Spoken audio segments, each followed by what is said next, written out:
The views expressed on this Turnbuckle Tabloid live stream or Turnbuckle Tabloid podcast episode do not reflect the views, thoughts, or opinions of the Rageworks brand, including the Rageworks podcast network, Rageworks content partners, advertisers, and affiliates. Viewer and listener discretion is advised. This is former WWE announcer Greg Hamilton, and you're listening to Turnbuckle Tabloid. 5, 4, 3, 2, 1, 0. All engine running. Liftoff.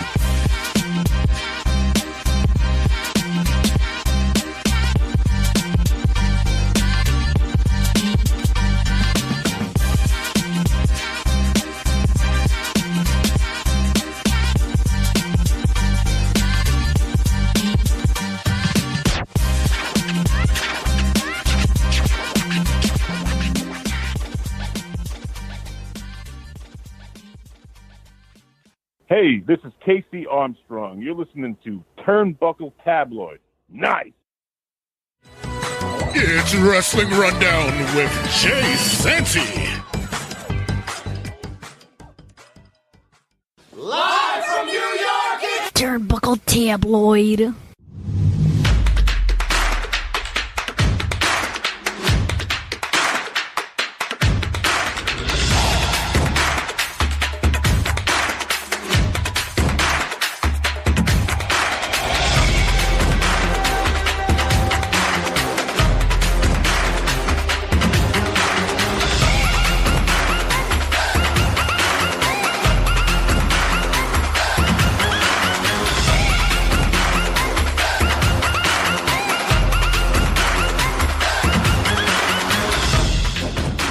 Damn this heat, the frustrations. Here comes summertime, the fucking heat. Jesus.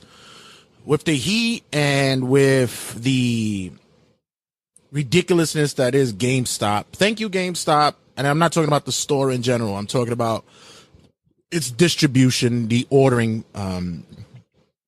from their app or website, whatever the case may be.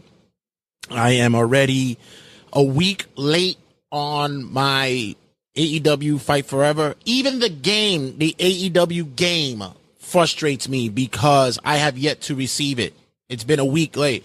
And as of today, an email that I was sent by GameStop, well, that it'll be arriving in 4 more days. The game was not that much on a high demand, ladies and gentlemen. This wasn't Final Fantasy 16. Jesus. I could have went and bought this game already and played it, gave you the review, and been done with this. But no, I'm still waiting. And as a matter of fact, I shouldn't have even bought it on for PS5. I should have bought it for the Switch. And I think that's what I'm going to end up doing. I'm going to end up probably just buying it for Switch. I'm taking it once I get it. Don't even open it. Just bring it right to the store and tell them I want it for Switch. Ridiculous. I digress. I'm the Norm McDonald of this segment, and you're listening to Weekend Updates Wrestling Rundown. So just a quick rundown of what's been going on this past week. AEW Trench, the wrestler Trench. You guys know who that is? Yeah, me neither. He's the guy that was coming out with Swerve and Parker Bordeaux. He had all the tattoos on his face. Apparently, he used to be a former Major League player. Yeah, he's been released from AEW. Okay. Good luck on your future endeavors, I guess. I don't know. Speaking of AEW, EJ and Duca has signed with AEW. The former MLW and former NXT star has now landed in AEW. Congratulations to him. Also, the signings, you guys know or by now already knows that Carlito has signed with WWE. We saw him last at the Backlash event in Puerto Rico. I saw him recently at House of Glory. He looks in great shape. So I'm looking forward to see how he turns out in the WWE. I'm hoping that he makes his debut at Madison Square Garden this SmackDown on Friday. So we shall see.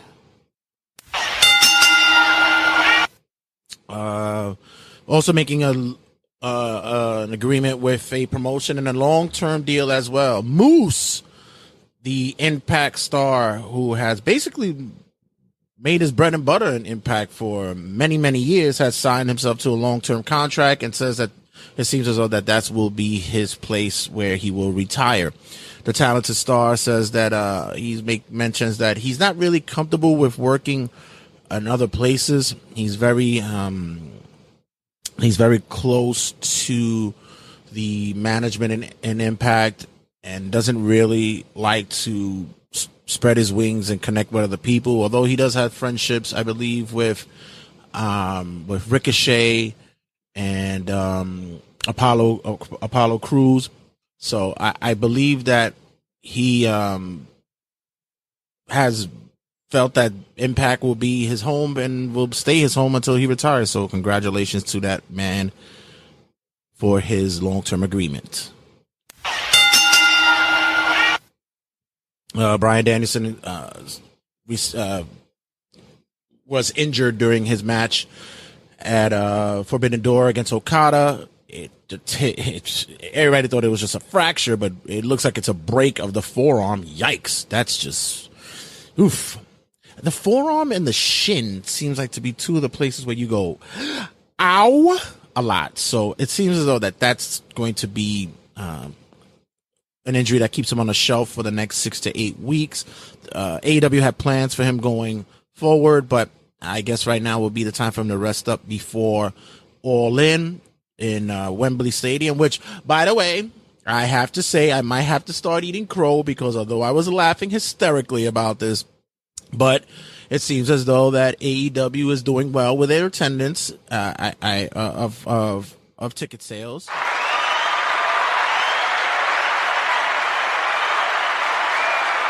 It looks like the number that they're up to is around 75,000 sold, possibly.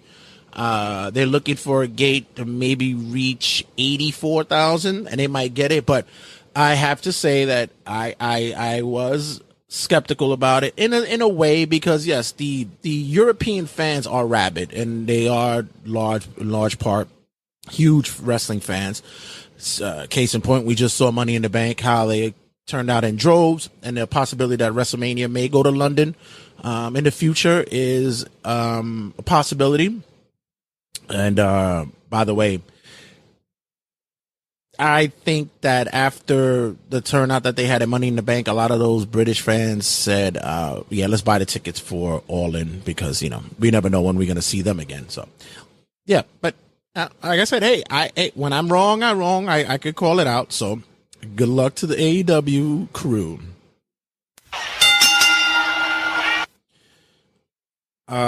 We have seen a passing in this of a wrestler this past week. Droz, who many of you may know from the Attitude Era. He was the tattooed former football player turned wrestler who unfortunately sustained a horrific injury during a match with D'Lo Brown and became paralyzed. He also came in as puke during the early days of the Attitude Era. Droz passed away this past week.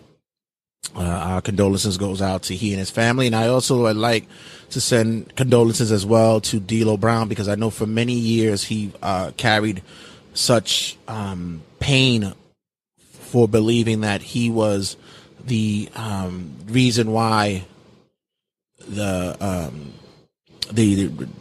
Droz was injured, and Droz spoke often and frequently about how he wanted to alleviate D'Lo Brown's pain of carrying that burden, and saying, you know, it's part of the business, things happens, and it's a sad, unfortunate event that two of these lives, one loss occurring due to an unfortunate event that happened in a match that years later have paid dividends, and looks as though may have been the reason why Droz's life was cut short. So our condolences to Droz and his family.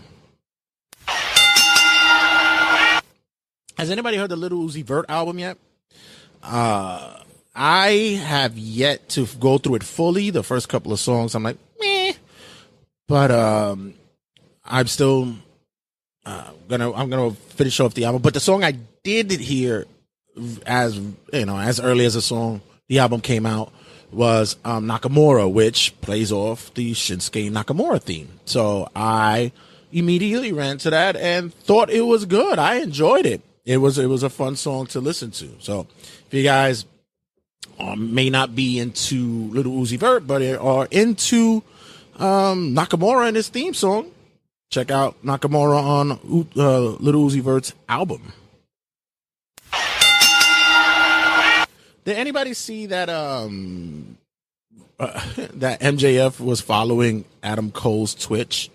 Seems as though that they're doing that random throw together tag team tournament stuff, and they paired up MJF and Adam Cole as a team. So it looks as though that Adam Cole, while he was on his Twitch, got a follow and a view from MJF. He's really working that working as a team thing, huh? Yeah. That's interesting. It's fucking hilarious. Fucking MJF trolling and shit. I find that as gold. Is Ronda Rousey leaving the WWE? It seems as though that Ronda has given the WWE a hard out, quote unquote, meaning that looks like she will be leaving sooner than expected. Looks like her target date will be after SummerSlam, which is why they pushed the breakup between Ronda and Shayna Baszler. They both, especially Ronda, have been wanting to work an angle with Shayna for the longest time. And what better way to do it than to have her go out in a blaze of glory with her match against Baszler, which I am hoping this becomes our final hurrah to Ronda. I'm done with her. I'm sorry. I know she's going to come back and do some shit later on, but I'm just done with her. Also, the UFC are, since losing Amanda Nunes to retirement, they're in desperate need of finding a new woman to, or at least someone to bring some kind of legitimacy again to that women's division. Well, not legitimacy, because I can't lie. There are some good fighters there, but they are looking to find that star again. Excuse me. Gotta taste my ginger ale. And yeah, so it looks like Ronda will be out the door, and hopefully this is where we see Shayna Baszler get that push that we've been long waiting for. Congratulations goes out to our boy Eddie Kingston, the Mad King, for winning the New Japan Strong Openweight title at New Japan Pro Wrestling Strong's Independence Day. This is a big look for Eddie, especially coming off on the heels of going to war with the Elite against the BBC. BBC. I'm over here listening to Cornette too much. He calls it that. And the BBC is like a network in fucking England. But big shout out to the Mad King. New York's City, stand up for our boy Eddie Kingston, and big shout out to our guy, the hermano, the amigo, the viejo, the Logan himself, Homicide, for also making the trip out there to Japan and did a excellent job in his tag team matches, as well as doing big things with New Japan Strong as well. We'll chop it up when you get home soon, my guy. Congratulations to both guys. NYC, baby, stand up. Congratulations goes out to our boy Eddie Kingston, the Mad King, for winning the New Japan Strong Openweight title at New Japan Pro Wrestling Strong's Independence Day. This is a big look for Eddie, especially coming off on the heels of going to war with the Elite against the BBC, BCC. Yeah, BCC, BBC. I'm over here listening to Cornette too much. He calls it that. And the BBC is like a network in fucking England. But big shout out to the Mad King. New York's City, stand up for our boy Eddie Kingston, and big shout out to our guy, the hermano, the amigo, the viejo, the Logan himself, Homicide, for also making the trip out there to Japan and did a excellent job in his tag team matches, as well as doing big things with New Japan Strong as well. We'll chop it up when you get home soon, my guy. Congratulations to both guys. NYC, baby, stand up.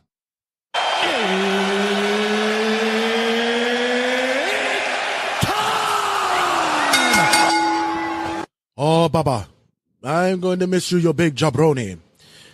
Never got to say goodbye to Iron Sheik. Goodbye, the big jabroni. You're wrestling up there with the big wrestlers in the sky, with Andre the Giant, the big Piper, the big Macho Man. You're big jabroni, you. So, this week's main event goes to possibility of Vince once again getting involved and making major creative changes right up along the line. I spoke about it last week, but there seems to have been some kind of consensus going around believing that Vince is actually doing more than he should be doing. And I was listening to the Kevin Nash podcast, Click This, which is guys, check it out. It's actually a good podcast. It takes away from not only from wrestling, but also just day to day and current event stuff. And you realize how really in tune and educated Kevin is. I always enjoy listening to him on his podcast. But in the show this week, Sean Oliver asks, it was a question from, I believe, a listener that asked about what are his thoughts about the possibility that Vince is stirring the pot when it comes to creative, when Triple H is the one who's supposed to be the lead and head creative, in the company. And Nash didn't give anything away because, he's been very cautious about anything that he discusses about his friends and stuff like that, which is understandable. But the other aspect is that he knows Paul very well, and his thoughts were that if Vince is stirring up the pot and causing calamities with creative, especially like 30 minutes before airtime, and Paul, Triple H, might have issues with it, he's not selling it. And pretty much he believes that he's the kind of guy that if someone's going to be making changes to something you created about a week ago and you're going to be making changes to it last minute, he's just not going to be creating anything. Meaning, he would sit down and ask these questions about what should be going down for the next show or such, and won't start laying down a process until he starts getting clearances. He says he might have felt that he may have been burned a couple of times. I'm paraphrasing here. But then after a while, you just figure like, you're not going to go there and start the creative process knowing that it's going to get changed. You're going to get tired of it. So what's going to happen is you're most likely are just going to wait around and see when those changes start happening, and you just adjust. And I thought that was a fair premise or thought about that, because you can't sit there and ask somebody to make a cake and you give them the specifics of how to make the cake, and once you're about to put it in the oven, all of a sudden you want to start fucking adding different fucking ingredients in it once you already specify that. So you distinctly want to ensure that this person or persons who are involved in the creative leave that door open for when changes are going to be made, because you're adjusting to that, which I find that to be, if that is occurring, that is a smart move. but it can be frustrating, especially when you're dealing with the likes of Vince McMahon. It's just, it's the nature of the beast. The man just does not know how to go away, doesn't know how to walk away. Can we just put the old man on a plane and have him go fly to a fucking UFC event or go to the Bahamas with some 23-year-old chickadee? Like, can we just have him go do something, be busy, and just do away with it? But looks like, though, that's not happening anytime soon, because the old man is not in touch, not in tune, and just can't get away from the fucking company. But other than that, when we come back, we have much to talk about. Our guy, your friend and ours, Mr. M2 Inc. stops in to give us his thoughts about not only what happened at Forbidden Door, but also his thoughts at Money in the Bank. And you'll be surprised, but his take on what occurred on said evening. And plus that's our review of it as well. So guys, don't go nowhere, stick around. We will return. Check you guys in a second. This is Jack Sabbath, and you're listening to Turnbuckle Tabloid. Before we go into our conversation with our boy M2 Inc., I want to bring in a new segment for the show called Heels of the Week. This is a segment that I bring to you. I'm kind of piggybacking off my guy Keith Olbermann, who does Worst Persons in the World. I'm just going to be doing the heels of the week. People who I consider the biggest heels of the week because of stuff that they said, things that they did, or the dastardly ways they are maneuvering. And in third place this week goes to Ryback. Ryback was recently on a podcast discussing, once again, WWE is holding him down. I can't wrestle. No one wants to book me. Twitter trolls are telling me that I need to retire. It's just WWE holding me down. But in this podcast, I should say, he mentioned that WWE is not releasing his injury video because it may denigrate or put to sleep the whole Triple H injury video. Ryback spoke about when he broke his leg during a match and continued the match, showing how tough and virile he is, as opposed to what Triple H tearing his quads, and WWE doesn't want him to look better. In second place, we go to our guy, Jim Cornette. Yes, my guy, Jim Cornette. I'm actually not happy with him. Jim Cornette is not happy with all the chest chopping that is occurring these days in wrestling. Although I somewhat agree with him, chest chopping has become just a part of the wrestling landscape these days. And depending on how and when it's done and what's the execution for, I wholeheartedly take that the chest chops is necessary. But Jim is also somewhat out of touch of what's going on in wrestling these days. And finally, in first place, Tony Khan. I say Tony Khan because, Tony, what the fuck is wrong with you allowing Sting to jump off a fucking ladder and to try to go through a table with Sammy Guevara? If you guys missed it on past week's AEW Dynamite, Darby was supposed to leap off the ladder, but Sting decided to take that risk. 64 years old. 64 years old!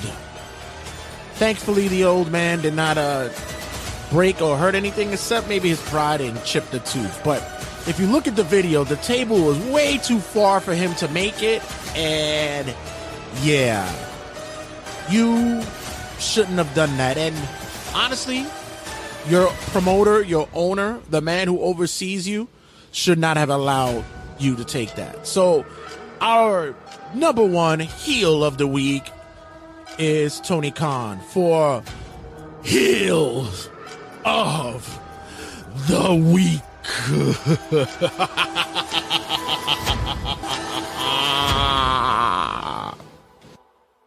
This is Jim Fix, a.k.a. Fillmore Fingers, and you are listening to Turnbuckle Tabloid.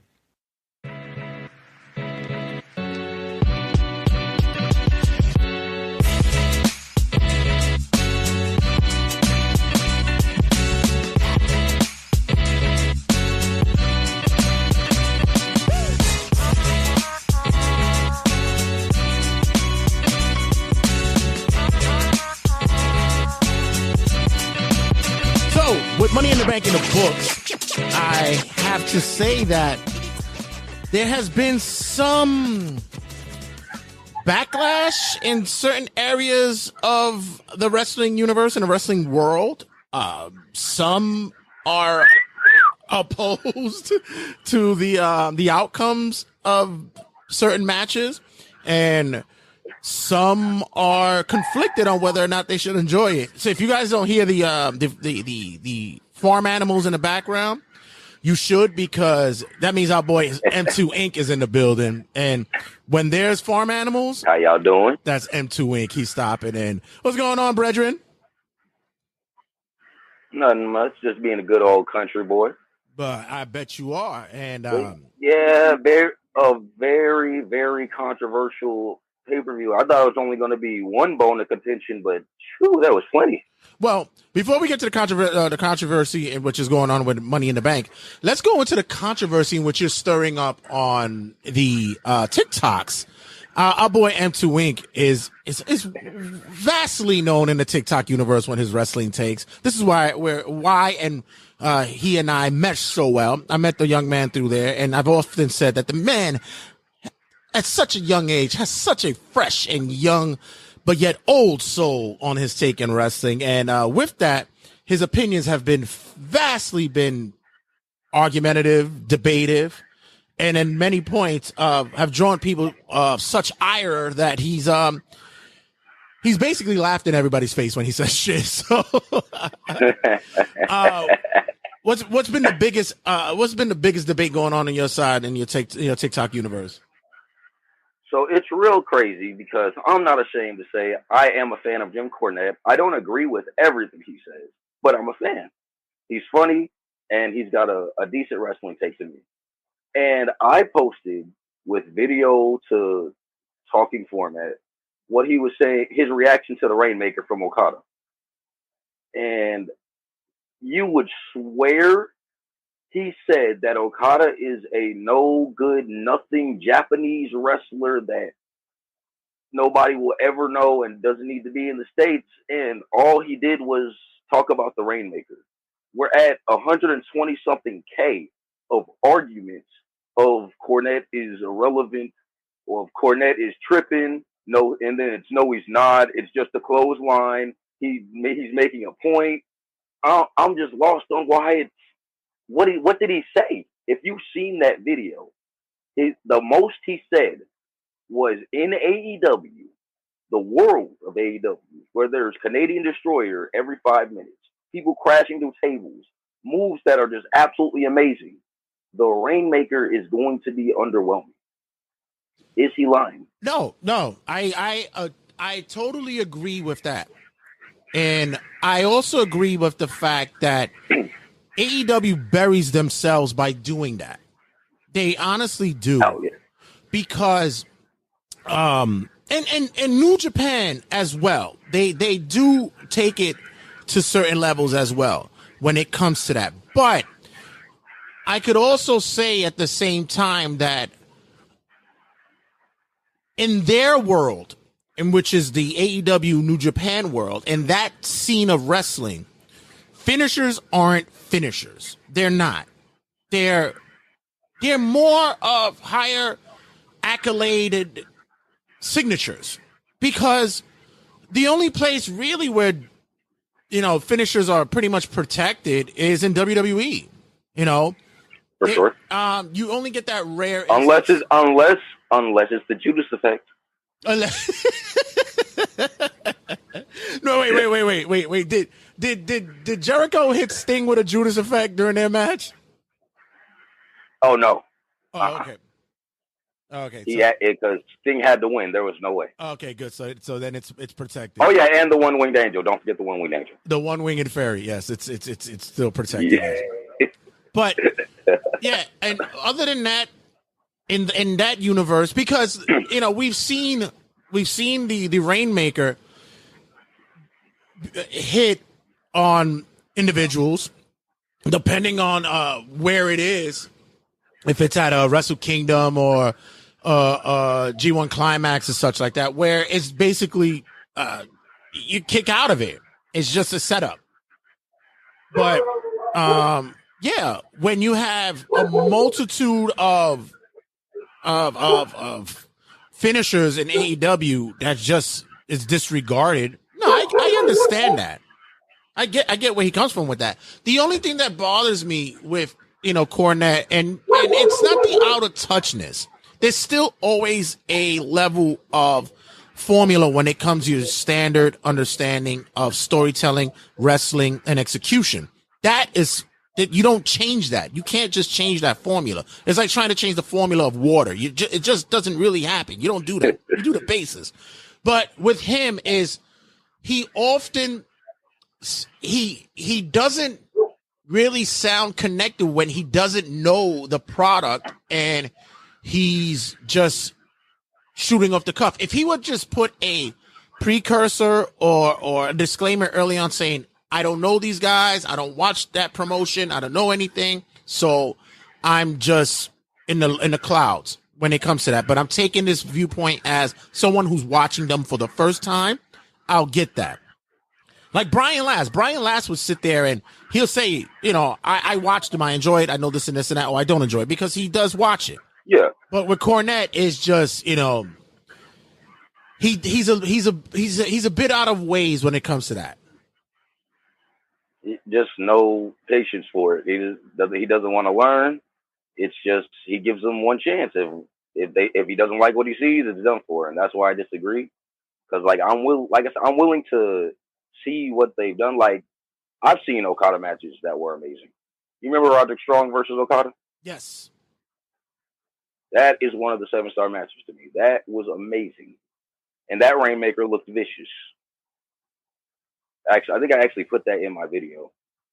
Same thing with Tanahashi. I'm not going to lie, though. I've never seen a Minoru Suzuki or Ishii match. And with them in their current state, I'm with Cornette.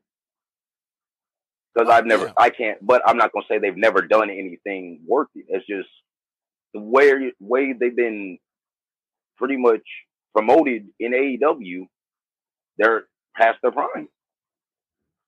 Yeah, so with that, I get his semblance of not being able to connect with that type of wrestler. But also,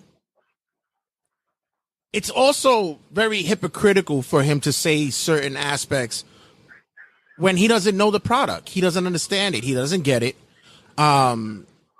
Listen, a lot of the guys that they're bringing into the to AEW at this time, the Minoru Suzuki's, the Ishii's, the Kojima, they're past their prime. They're older already, so I get that. But the up and coming now, those are guys that maybe he could watch and little something. But he's almost 60. He's not gonna sit there and really watch this shit anymore. Like he's barely getting through watching what's in the States, so he's not gonna watch Japanese shit. See, and that was another disagreement we had, because speaking of Kojima, very underrated opinion, but Punk versus Kojima was the best match on Forbidden Door. Well, I'm sorry, you're Brian. I'm sorry, Bryan Danielson and Okada, but that match fell apart. I had a lot of trepidation with the match rollout, the card, how it was built up and how it was laid out, where there was a lot of matches that weren't set to be and weren't in the right order for my standing, for my taste, because it's okay sometimes to keep the ball rolling. I know sometimes they'll say, "Oh, you're gonna blow out the fans on the card if you put too much on deck." But if you give them way too much on the card when it comes to time, I mean, some of these matches didn't need to go 15, 20 minutes. Omega. They didn't have to go 15, 20 minutes. It was not necessary. But didn't they go like 40? Well, Ospreay and Omega went 40. Yeah, that's ridiculous. Yeah, but other than that, I'm sorry, that should have been the main event. I was not exactly a fan of that match, but that was definitely the main event. That's what people came to see. I know Okada and Danielson sounds intriguing. It was for what it was, but the most hype match was Kenny Omega versus Will Ospreay. Yeah, the rematch. And it should have been, but you know what happens? You can't put that as the main event because technically it's a New Japan match. They're all New Japan. Oh, come on. Every one of them are New Japan matches. The champion didn't want to be there, so we went off her like, come on, bro. It's a New Japan match. Like literally everybody in every match had somebody from New Japan. So what were those AEW matches? That's as they were sold. I guess that's that's how it was sold. But I still believe that yes. Am I a huge New Japan fan? Not anymore. I maybe 10, 12 years ago, I was when I was able to catch them on the YouTubes or sneak a stream somewhere to find them or whatever. It was drawing me in. I was getting into that prime for many of those wrestlers and such. And it was the same when I came across like Ring of Honors when I was able to find it again and such like that. But this day and age, even they are conflicted to what they want to do because they know, especially stateside, that they have their centralized audience. And granted, with Forbidden Door, it was a powerhouse pay-per-view for many, but even still, some of the people on that card got shine that shouldn't have gotten shine. I was still the match that killed me most because I'm a big Naito fan, and that match that hurt my heart. That broke my heart. That match. Naito's cold. I remember I've seen Naito matches. Isn't that the one that went to Mexico, Honda style? Yep. Came back as one of the best heels ever. Like I like Naito, and once I saw that he was going to be with Jericho, it was over with. Listen, Los Tinganibles de Hapion versus. And granted, I get it. They had their match with each other and against each other in New Japan, and it was not to take anything away from Jericho. That match, it was a really good match that they had, but. It was better. It was better than Chris Jericho versus Omega. Yeah. Have you actually went back and watched either one of those matches from AEW or New Japan? I haven't because there was no reason for it. I tell you, I watched these matches, especially when they don't do it. It's people equate endurance and stamina to great matches. We all know we've seen Iron Man matches that fucking suck. It doesn't equate to mean a great match. That's what I'm saying. That's my problem with Will Ospreay versus Omega. Just because they went back and forth for 40 minutes doing big moves to each other that don't make it a classic wrestling match. That makes it a 2K display. Right. And then I went back and because I am a man of I have to see it. Like, I have to see it to believe it. And the first time I saw Omega versus Jericho, I saw highlights, I'm not going to lie. I watched the full match from AEW and New Japan. That shit sucked. Both. No lie. The anger that breeds within my young Padawan. The rage that is within you. Because I'm tired of, it's not even the fact that they can go long. It's not even the fact that the length of the match. It's name brand value now. It's literally, just because Jericho and Omega or Ospreay and Omega were in a match, it's going to be a classic. Just because the name, like they hear the name. My biggest contention with that is always going to be Brett versus Shawn. Right. It's got to be classic because it was Brett versus Shawn in an Iron Man match for 1 hour. Brett versus Shawn. Dude, did you watch the match though? It wasn't good. Without falling asleep, it was boring. It was horrible. It was one of my earliest moments of disappointment in the Bret Hart history. It was like, how can he do this to us? And you're sitting there with your mouth agape going, When is this thing is going to kick up speed? Even they right now, they'll look back at it and go, what the fuck were we thinking? Exactly, bro. Even they didn't like it. But I made a video of a part 2 about the greatest Iron Man matches. And before I put the actual candidates, I showed reasons of why in part 1 certain matches weren't there. Because they were like, what about Brett versus Shawn? What about Triple H versus Rock? What about Lucha Underground, Johnny Mundo versus Prince Puma? And that was the one for me. Yeah, that's because I was a kid when I watched that. I was a kid when I watched that. Great match. Oh, great match. Yeah, it was a great match. What? It was great. Why? All right. That match pissed me off. All right, and here's the reason why I found it great, because they didn't do. That was the first time that they really pulled off something like that on a promotion like that, right? Number 2, the storytelling and build up made sense for it if you were watching it.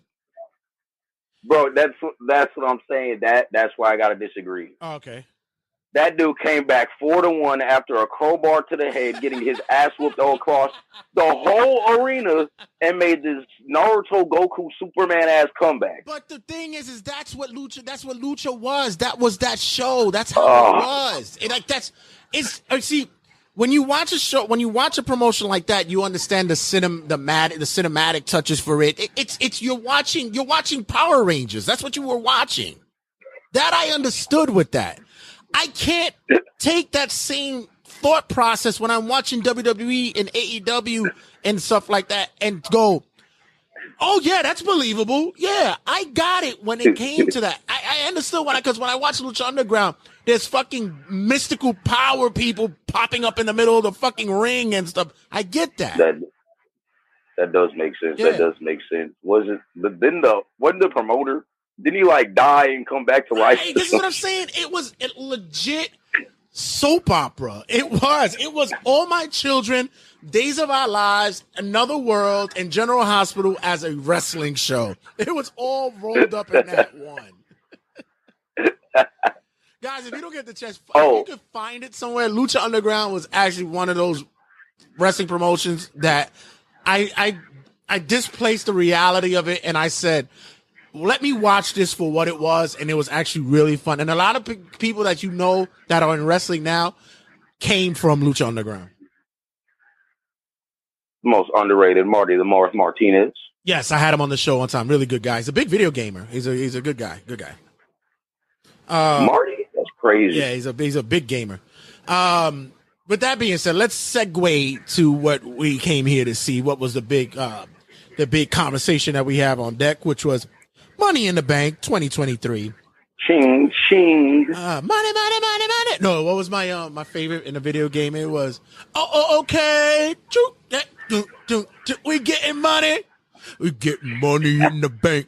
Shawty, what you drinking? You got money in the bank. So, Money in the Bank from London, England. And first thing, out.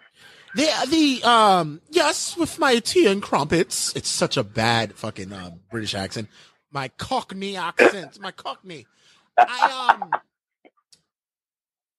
know a lot of people, well, in the inside, not us as fans, but on the inside, were worried about the fans, quote unquote, taking over the show. And it was addressed during their press conference. I've always been on a take to where if you don't want the fans to take over a show, because I'm one that if I'm at an event and if I'm not being entertained, I start to say all eyes on me, because I'm gonna heckle the shit out your ass. And I've got absolutely numerous individuals who've approached me inside and outside of the ring who've said, A, dude, you are fucking hilarious, or B, mind your fucking business. You shouldn't be doing that, blah, blah, blah, blah, blah. Is it the opportunity? Isn't it the opportunity of the wrestler to ensure that you keep the fans captivated on what you're doing and not give them the opportunity to take over something?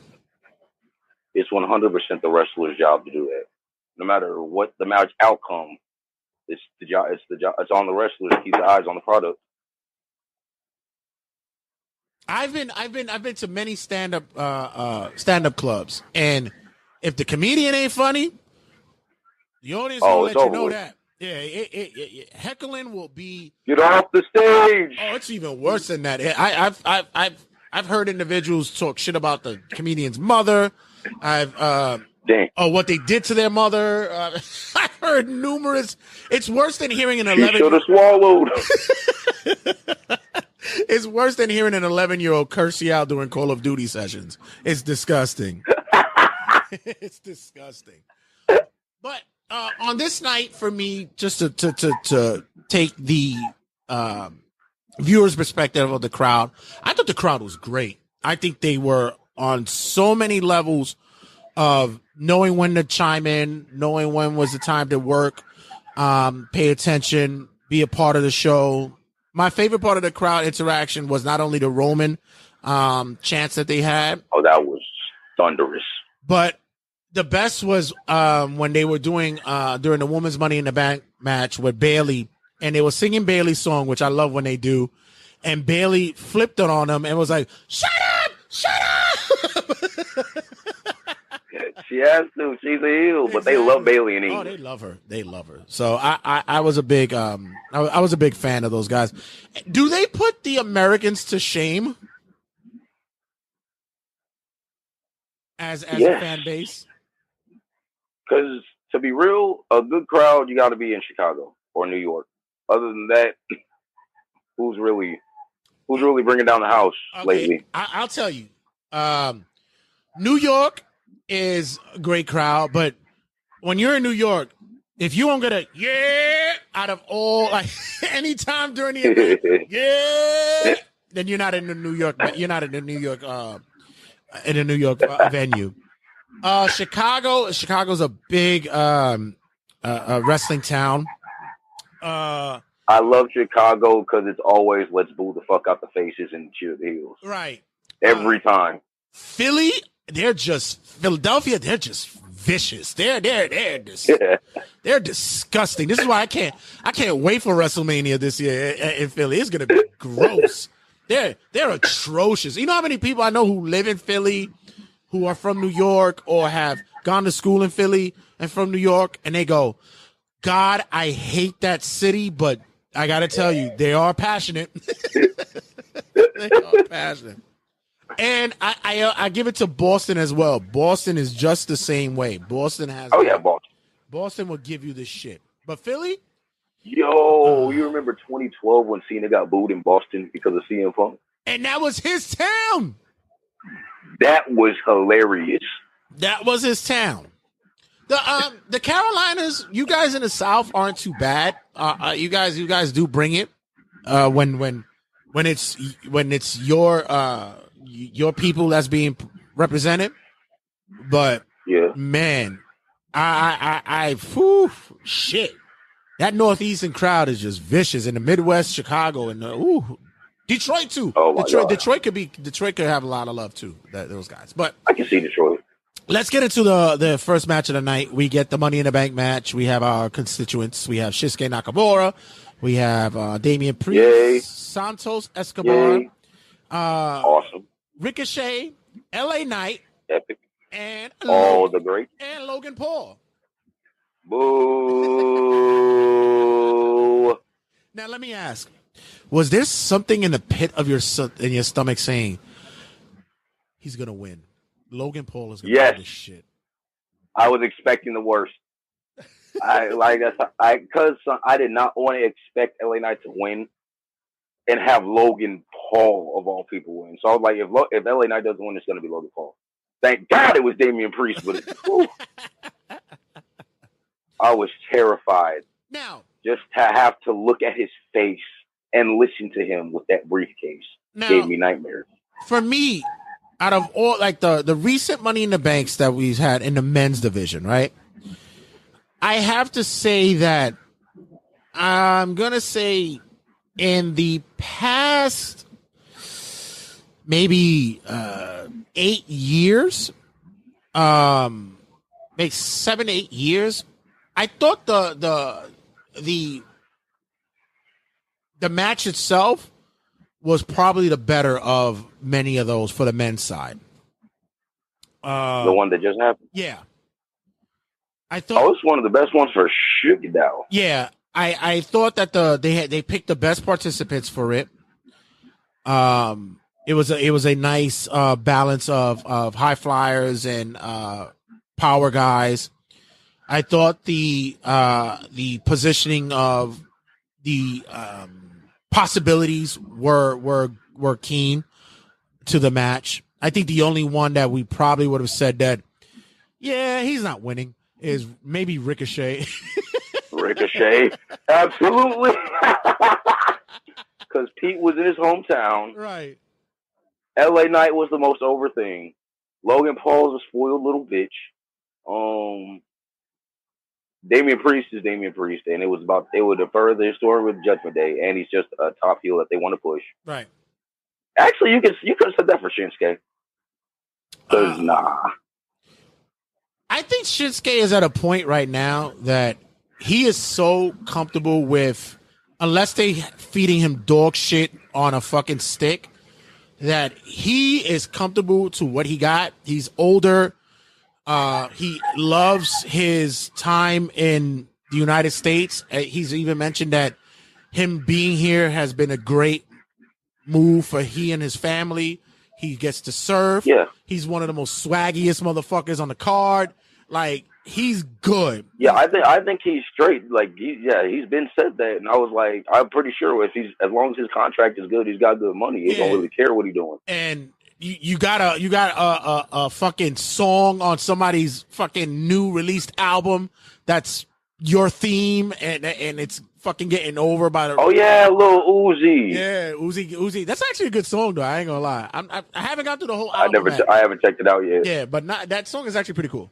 But I think he's good with his placement. But as for this match, I thought this one was a legit call to arms to saying that the men's Money in the Bank matches can be taken serious again.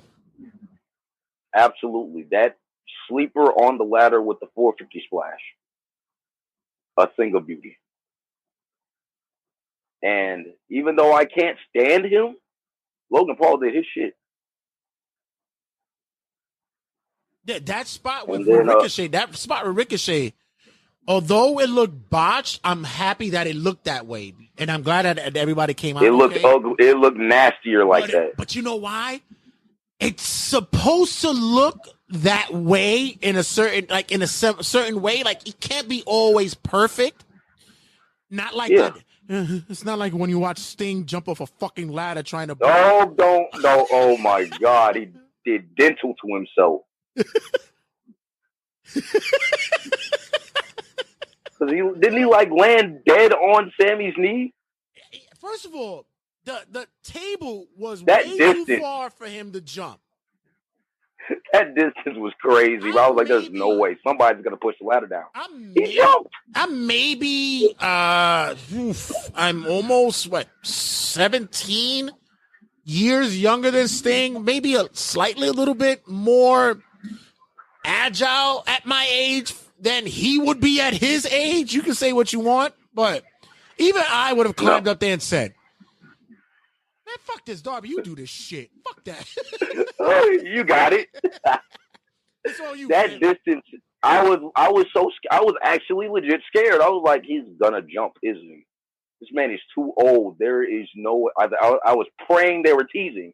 Like, nah, it's definitely gonna be Darby. He's gonna. Oh my God, he jumped, and that shit looked so painful. So I to this day, and the great thing about it from all that was that the only thing that was broken by him was not only his ego and maybe a 2 for 2. I thought his hip would have been done off. I thought it had been over. Oh my God, bro! I thought there was something in the leg, something in the back. He's old, bro. I just expected the worst. But thank God he only chipped a tooth. I have to say that. Listen, hey, for a guy at that age, and that was the only thing that happened to him. Because me, I'd have been like, oh, my ankle's twisted. I got bad ankles. My shit is rolled. I'm going to be out for 6 to 8 weeks. I'll give him that. Oh, yeah.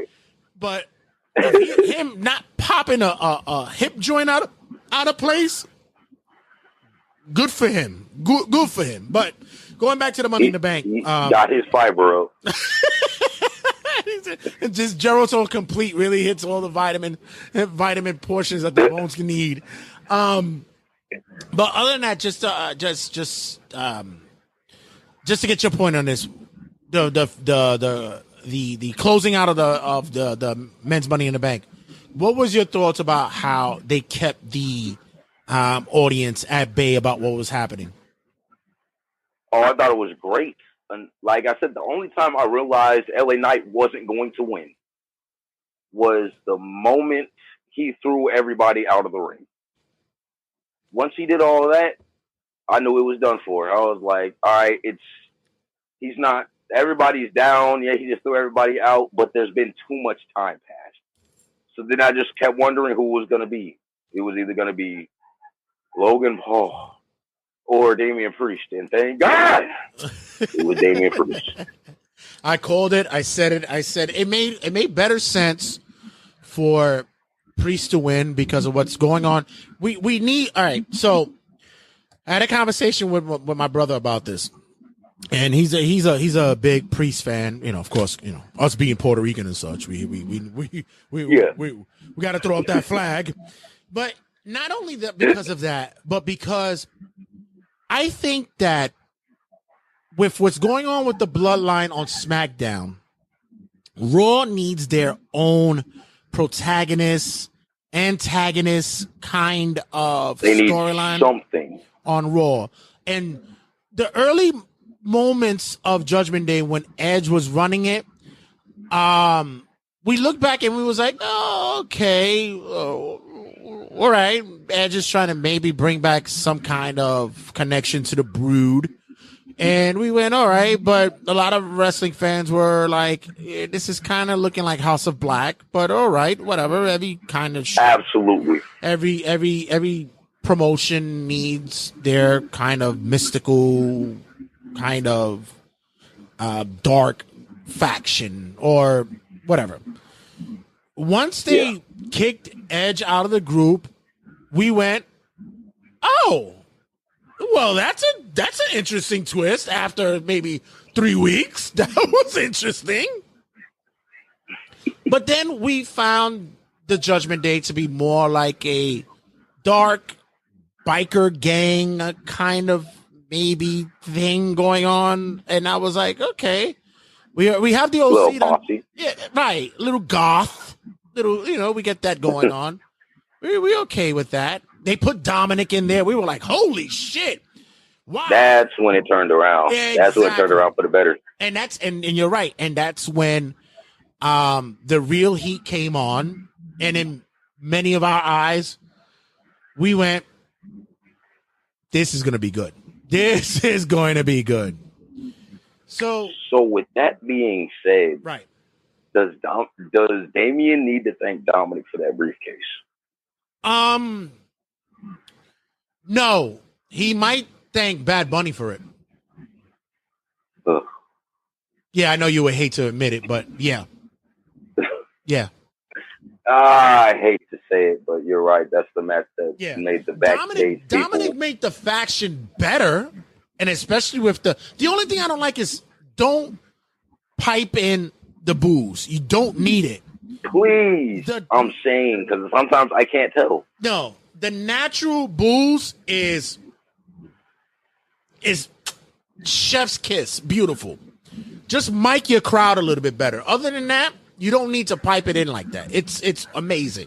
It's ridiculous. It's natural heat.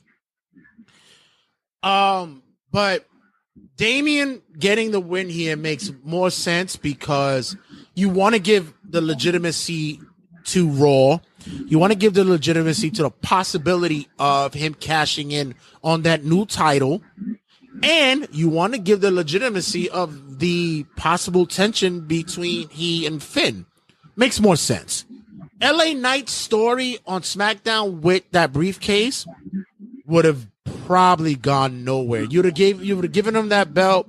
It would have made sense. He'd have probably did some dumb shit, seeing though that Vince is unfortunately putting his old wrinkly fingers involved in creative again.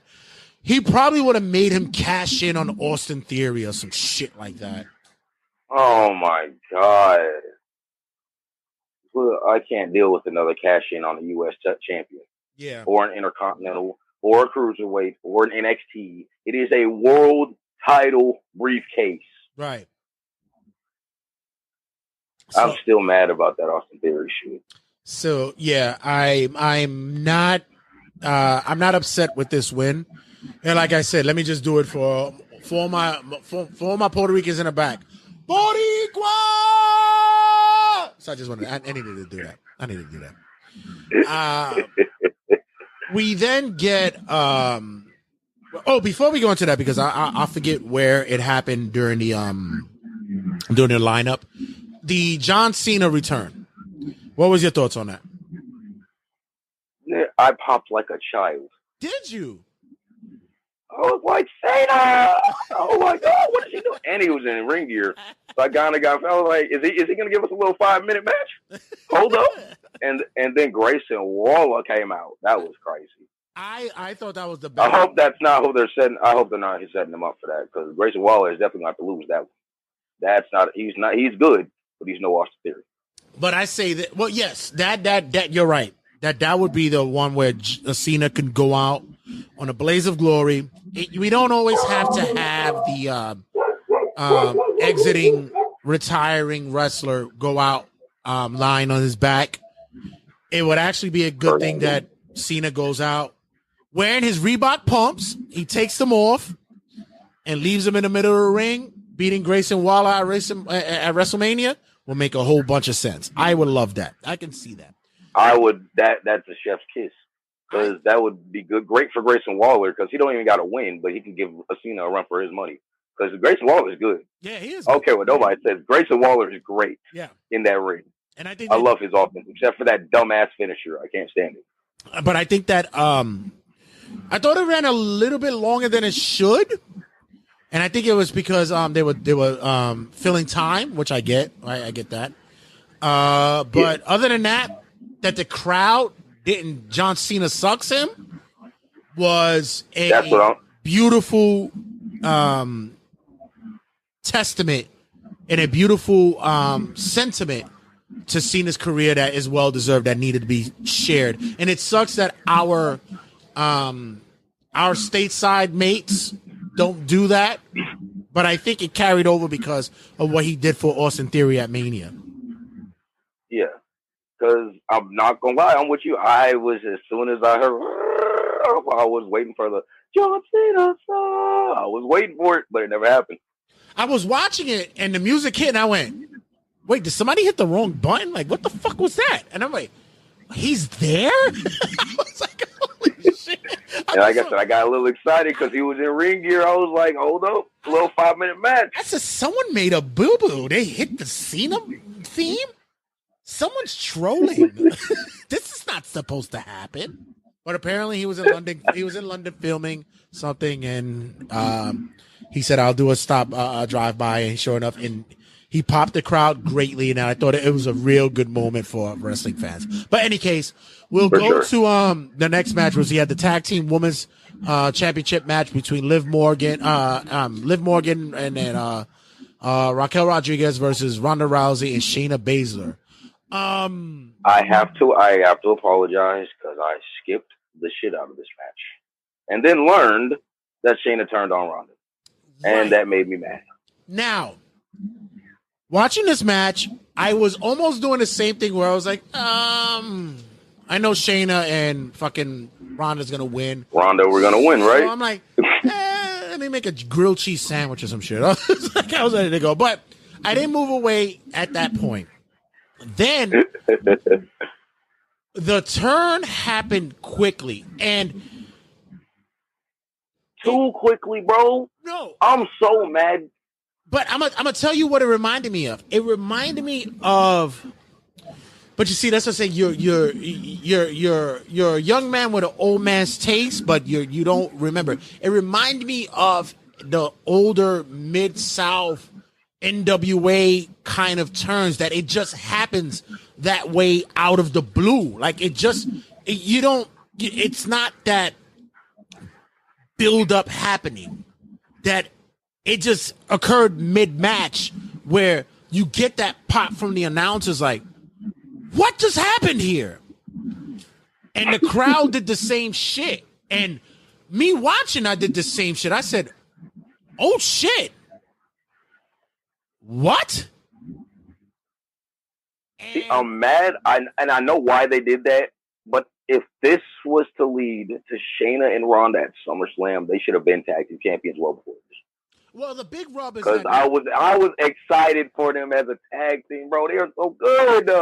It is. But the thing is, but I've also been begging for Shayna versus Ronda. But you think about it like this too. Okay, when you got two individuals like Ronda and Shayna with the tag belts, right? You would need to make who's gonna be right. That's what I'm saying. Like you have to. That's why I was so interested, bro. Like, who is gonna beat them? You would have to like make like the mega tag team to fucking beat them. It would have to be like Becky and Bailey or some shit. Like you have to bring like best of both worlds. Like you have to like. You have to do some shit to fucking get them to win. You have to probably bring like Amanda Nunes and shit to fucking take it down. It's like you gotta stack the deck to get that. But I mean, because we knew they were gonna beat each other because somebody was gonna turn, but it was way too soon because I was kind of interested to see how they were going to run that division. Well, as a story, I wanted to see them tap out everybody. Well, as the story tells, is like Ronda has the heart out. She's ready. She's ready to go possibly after SummerSlam. And to be honest with you, but I'm okay with that. Before she left, she wanted to do something with Shayna, which is great, which is a beautiful thing. And what I watched on Raw, their promo on Raw. Oh my God, that was amazing! I fucking loved it. I loved it. And I didn't believe a word of it, but I love it. You know they're best friends, like a motherfucker. Of course, but I love the story in which Shayna. I mean, I was sold on it, but I was like, she does not feel this way. No. But I loved that they channeled that Shayna said that you made me, not like to be in something that I love to be in. Like I felt that. Like I was into that. For sure. I was like, okay, and then. The confliction of whether or not she should really beat Ronda's ass. I mean, it was. Hey, that was one of the best brawls I've ever seen. It's legit. And Ronda, if you give Ronda that takedown, oh my God, that takedown, bro. Exactly. That bitch was flawless. Oh my God. I said, that's the best. I can't wait for this match. I said, that's the best I've seen Ronda do since fucking her WrestleMania debut. I said, shit. That bitch was solid, bro. I was God. She went out that ring like a fucking harpoon going into a whale. She was going at it. I was not that shit was crazy. And then when she pulled her over with her ponytail, bro, it looked like a fight, bro.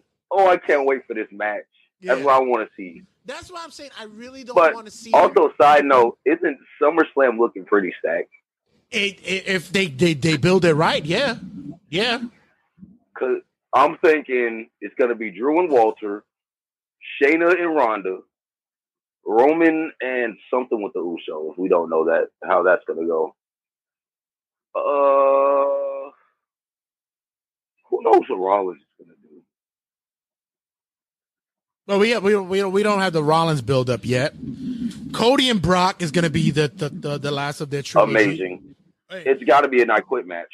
It's either I Quit. And what are you going to do when Brock says I quit? Well, Cody's been pitching a dog collar match for the longest time. He wants that dog collar match.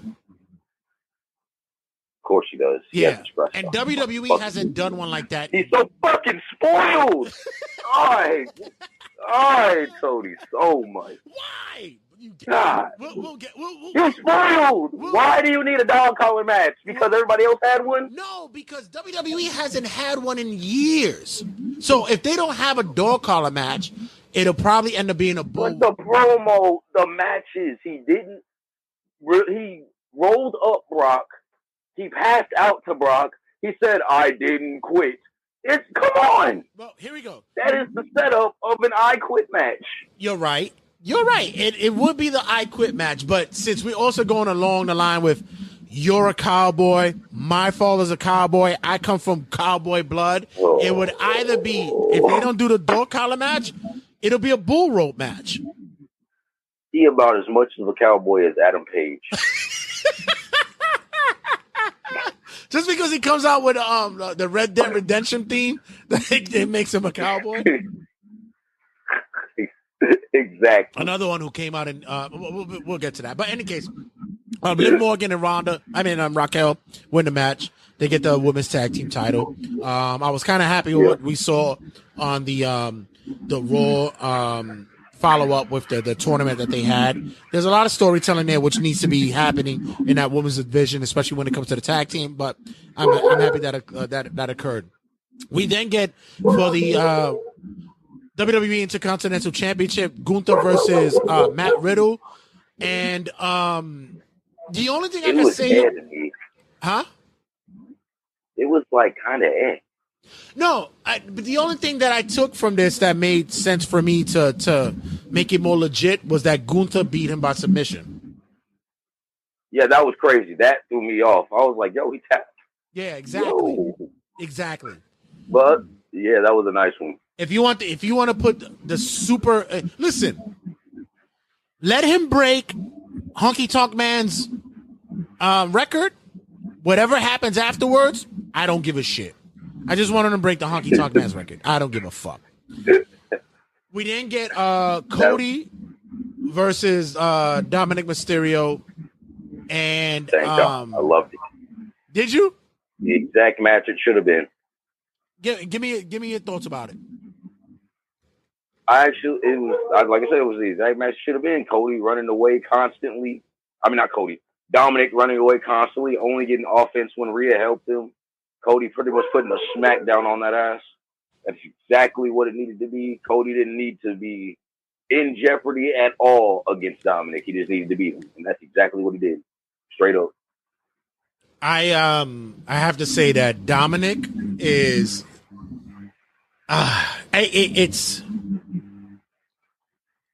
although like all right, before anything, Dominic has become and we mentioned it earlier that the heat generator that he's become is great. I fucking love it. And I thought he needed it to better his career, because if it became one of those things that he was riding on Daddy's coattails for too long, that it would have killed his career. You'd have had to do something with him. As integral in this that Rhea is, that she's the I can't even say that she's the China to his Eddie, because Eddie was the dominant one. She's the dominant one in this relationship. I love it. That's what I'm saying. Yeah. I remember that shit. What's up, mommy? And Dominic, when he does his sucker punches, it's like, bitch, and he just runs away.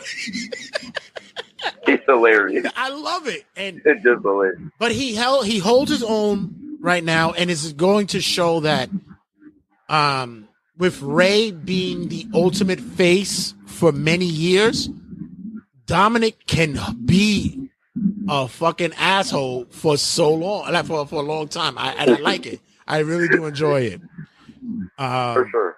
Oh, has Ray ever been heel? Never. They tried to make him a heel with the Filthy Rotten Scoundrels, I think it was, in WCW, but he was still over. They still loved him. That's when he didn't have the mask and shit. He was still over. Yeah. We then get the Women's Money in the Bank. Bailey, Zelina Vega, Trish Stratus, Becky Lynch, Zoe Stark, and Io Sky. Now, Not gonna say that it was bad. I don't really think. I think the women did really well trying to put this match over. I thought it was good. Yeah, I thought they had especially when you intertwine the two storylines that's involved, Becky versus Zoe Stark and Trish, and then we had the Io and Bailey interfaction. I guess discrepancies. Will they implode? Right. Zelina is being quietly over with the crowd and such, but a lot of it I thought maybe was going to be copy and paste kind of match, but I saw that it didn't happen because of how they played the handcuffs things. What's your thoughts? Oh, that handcuff spot was the one. Because that threw me off. I was rather lost, actually. Oh. But yeah. But when she got Bailey and Becky in the two handcuffs, I was like, oh, horsewomen holding hands. I thought that the handcuff thing, Becky played it off very well. Because the only thing that I would have thought and said was, bitch, you should have just fucking locked both of them on your wrists and maybe you didn't have to do all that. But I like the way that they played off. And that was a good one. Definitely. I thought it made a lot of sense. And especially with EO winning. Yeah. And the way that it happened with them getting locked in between the ladder was pretty fucking cool. It made a lot of fucking sense. All right, and coolest thing we've seen in a while. And remember, these are that's one half of the four horsewomen who got locked up in the ladder. So that was cool. EO going over. What's your thoughts? Absolutely amazing. They actually went with the people's choice. Like I said, they didn't do it with the men, but they did it with the women. Because I guess it wasn't time for the men to be happy. It was time for the women to be happy. We didn't get for the World Heavyweight Championship. We get Finn Balor versus Seth freaking Rollins. I thought the build-up for this match was awesome until the finish. I thought the build-up was great for this match. I thought the possibility of Finn possibly taking this was in the air. Until Priest came out.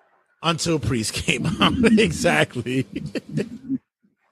The one thing that I want to see is that I want to see a more darker, more menacing Finn Balor. You're not menacing enough for you yet? Not yet. It's almost there. I'm almost balancing on, can we get a Bullet Club Finn? New Japan? Can we get that? I would love that. With the passion. Can we get the one from NXT? Can we get the Prince Devitt? Can we get that? Can we get Prince Devitt? I'm saying. Or like I said, remember the second NXT run? Yeah. When he came back? Yeah. Popping the leather? Yeah. It was almost Prince Devitt, but not quite. Right. But I was a big fan of this match. It was probably in my opinion, maybe next to the men's Money in the Bank match, was probably match of the night for me. I would say it was match of the night because Money in the Bank is mostly spots. But I kind of got what the whole way of what they were doing with the Damian Priest tease. But I also get with I think it was a little bit too soon for me. You know what I mean? Yeah, I didn't like that. I didn't like that ending at all. It kind of messed up the match for me. You know what I would have liked? I would have probably liked that it was Seth was going to beat Finn, and Damian was going to cash in just to make it look like you could give Finn a second chance to win. And maybe a turn would happen. But it made it look as though that he deterred Finn from winning. So I didn't like. I thought maybe you could have. Yeah, that was confusing to me as fuck. Yeah, because I was like, why? Yeah. Just that little hesitation, like, what was that for? Right. Finally, we get the Bloodline Civil War match. And boy, were the Usos fucking over in this building. Another unpopular opinion, this blew the Usos versus Sami Zayn and Kevin Owens out the water. You think so? Because I'm sorry that it was kind of boring. Not this one, but Sami and Kevin versus the Usos. Like, watching the full match, it's kind of slow. Well, both of them were slow. But there was, like, more action in this one. I think in the beginning. First of all, I think the build-up of it being the Civil War match, I think that tagline came in later on, and I was like, oh, okay.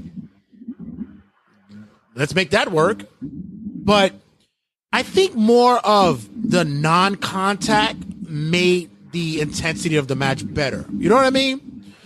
And I also felt that with the high importance of what is Solo going to do as opposed to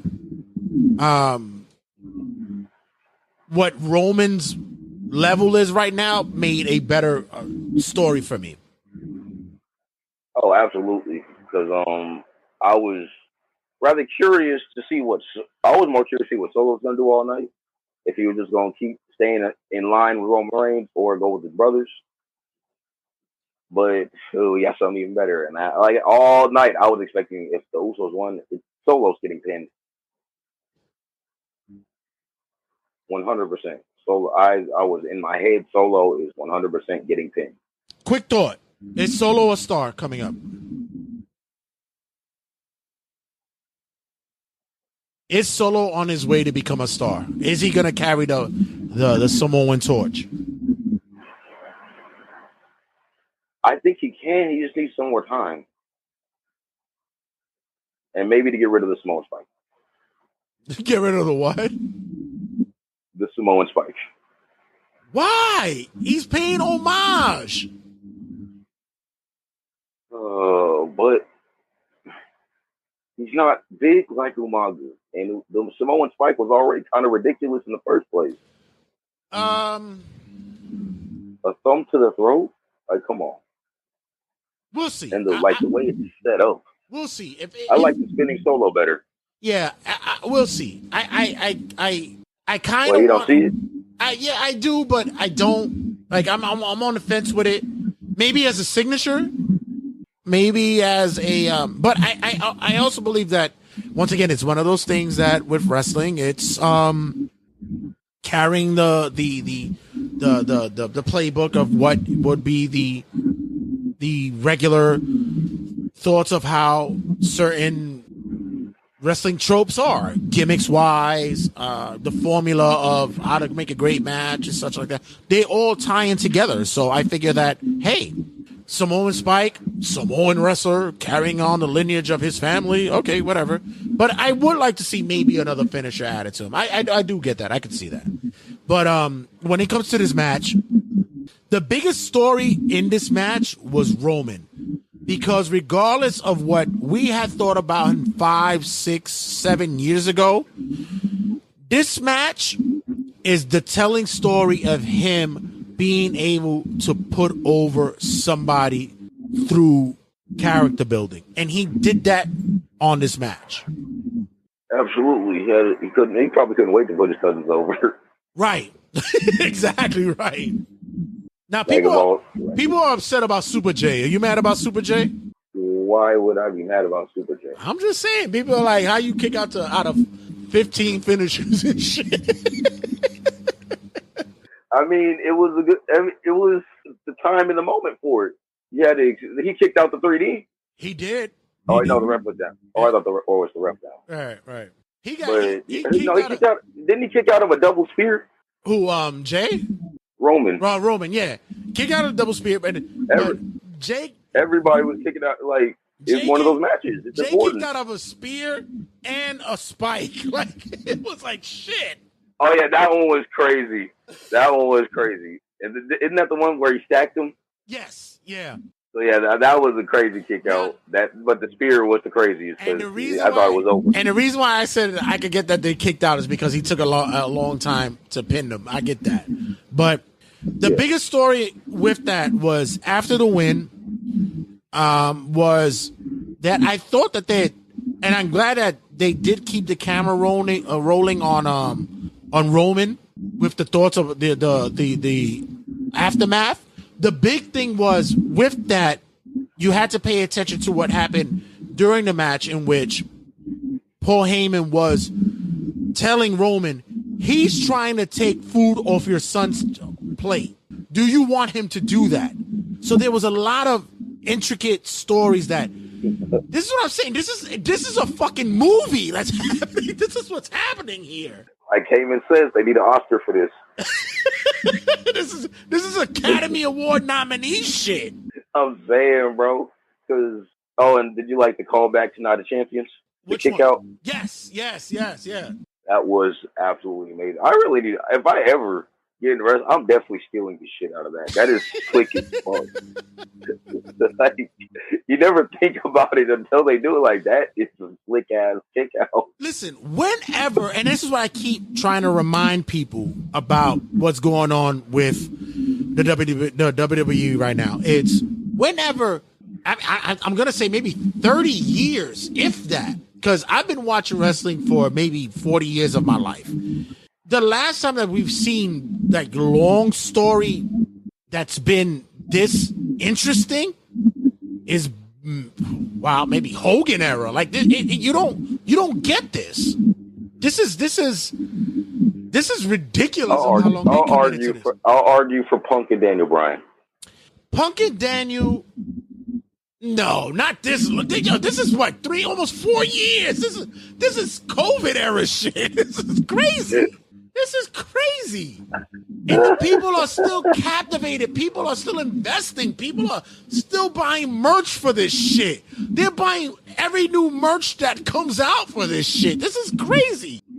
Yeah, them Roman shirts and the Uso shirts are selling. Them shoes go crazy. Exactly. But with the finish, I have to say that I am now interested to see what the trial of Roman Reigns is going to look like. This is going to be fucking ridiculous. This has got to be the start of the downfall, huh? Hey, you would think, but we shall see. But overall, what was your thoughts about Money in the Bank?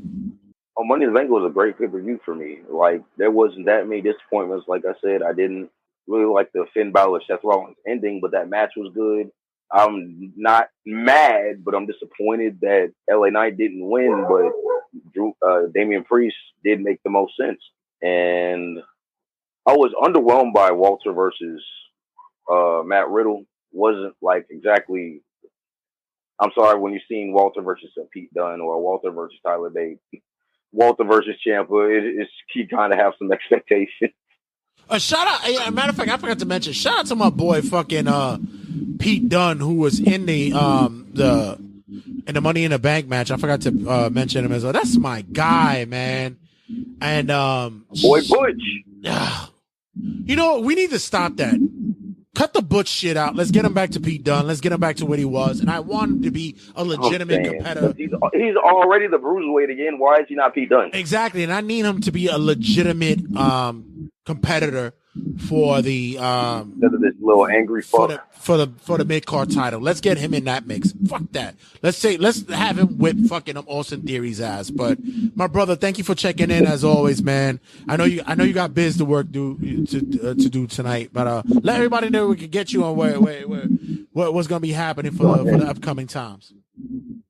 Got you. You can go ahead, hit me up at The Reality of Wrestling on TikTok. We are blowing up because not only of the Jim Cornette controversy, but I reminisced a little bit about the Cruiserweight Classic, and y'all seem to like that because that was definitely the best tournament in WWE history. Arguments, go ahead and go to the comment section if you got a better one, but I don't think there was a better tournament. And then get me at YouTube at 2K in Politics, where I explain to y'all where I don't like Cody Rhodes. You and I are going to have a And discussion. that's not saying he's not over. I get it. You and I are going to have a conversation.